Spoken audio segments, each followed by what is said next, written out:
बिस्मिल्लाहिर्रहमानिर्रहीम। अस्सलामुअलैकुम दोस्तों, उम्मीद करती हूँ कि आप खैरियत से होंगे। Welcome back my YouTube channel amazing recipe. मेरे चैनल पे कोई 1000 के करीब रेसिपीज़ हैं, जिनमें 200 पकौड़ों की रेसिपीज़ है। लेकिन ये वाली रेसिपी मैंने आज तक ट्राई नहीं की, फ़र्स्ट टाइम बनाने लगी हूँ। जब मैंने ये बना ली, यकीन करिए मैं हैरान हो गई। इतना मज़ा और इतना स्पेशल सा एक फ्लेवर इसमें फ़ील हुआ कि जब तक आप बनाएंगे नहीं आपको समझ नहीं आएगी मैं क्या कह रही हूँ। ऑफकोर्स इसकी जो पकाई है वो भी स्पेशल है।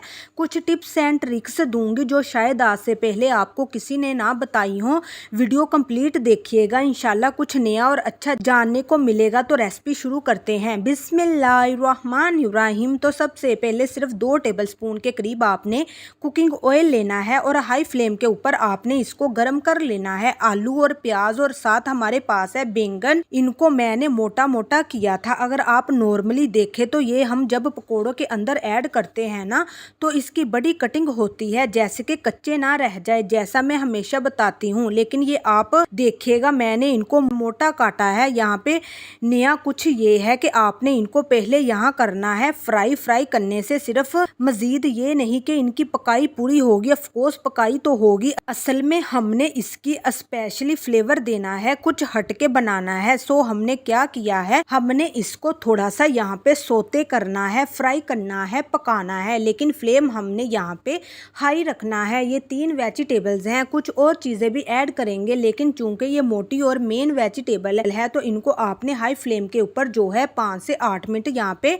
रोस्ट कर लेना है। इससे क्या होगा, इसका कच्चापन स्पेशल टेस्ट डिवेल्प होगा और पकौड़े के अंदर फर्स्ट टाइम आपको कुछ हटके मिलेगा। ठीक है, लेकिन याद रखिएगा इसकी आपने पूरी पकाई नहीं कर देनी, इसको आपने हलवा नहीं बना देना। ठीक है, 8 मिनट हाई फ्लेम पे पकाने के बाद मैं ये आपको करीब से दिखाती हूँ। जस्ट इसका एक कच्चापन हमने दूर किया है, इसको नरम नहीं किया, इसको हमने गला नहीं दिया। उसके बाद एक प्यारी सी प्लेट लेंगे और प्लेट में हमने इसको इस तरह से फैला देंगे, ठंडा हो जाए। और इस दौरान जो सबसे अहम काम है वो ये है कि जिसने अभी तक मेरे चैनल को सब्सक्राइब नहीं किया जनाब, तो चैनल को सब्सक्राइब कर लीजिएगा। ये आपकी तरफ से प्यार होता है, मोहब्बत होती है और हमारी हौसला अफजाई होती है कि हम सही काम कर रहे हैं। चले जी, जब ये ठंडा हो जाए तो हमें चाहिए एक खूबसूरत सा बोल। उसके अंदर हमने इन वेजिटेबल्स को जिनको हमने सोते किया था ऐड कर देंगे। ठीक है, अब ये इसमें मैंने कोई नमक कोई चीनी कुछ नहीं, मतलब के कुछ मसाले ऐड नहीं किए। ऑफकोर्स हरी मिर्चें ताज़ी ऐड कर देंगे, इनके कच्चेपन में इनका फ्लेवर होता है तो हम हेज़ाटेस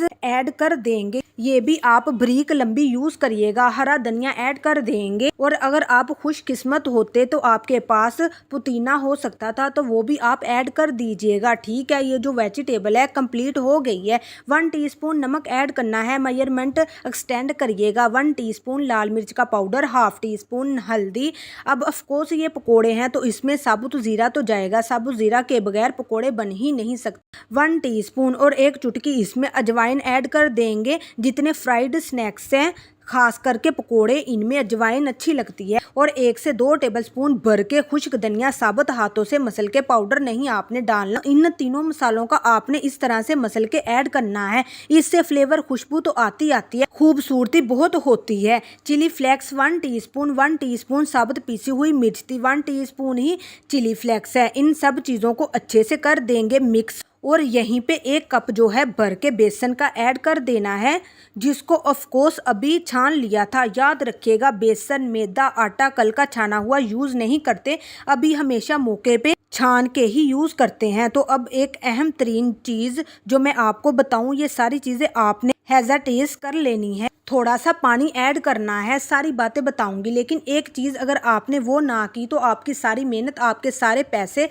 सारे जज्बात जो हैं स्पॉइल हो जाएंगे, ज़ाया हो जाएंगे। ये कि आपने इनको फ्राई कैसे करना है, मीडियम फ्लेम के ऊपर आपने फ्राई करना है। हाथ खुश्क होने चाहिए आपके, 2 के रुमाल से या टॉवल से साफ कर लीजिएगा। ठीक है, उसके बाद आपने इसमें ये पकौड़े ऐड करने हैं और लड्डू नहीं आपने बना देने, इस तरह का खिला खिला सा आपने ऐड करना है, लच्छेदार सा, ताकि पक भी अच्छे से जाए और साथ ही साथ क्रिस्पी भी हो जाए। हाथ आपके खुश्क होने चाहिए कि ऑयल के ऊपर जब आप काम करती हैं तो अगर आपके हाथ में पानी हुआ तो हाथ का कतरा नीचे गिरा तो ठा ठा हो जाएगा। ठीक है, इस चीज़ का आपने खास ख्याल रखना है जब आप नई कुकिंग जो है सीख रही हूँ। चले जी, अब हमने क्या करना है, इसको ऐड करने के बाद आपने इसको पलटना नहीं है। 1-2 मिनट बाद आपने हाथ दोबारा धो के ड्राई कर लेने हैं।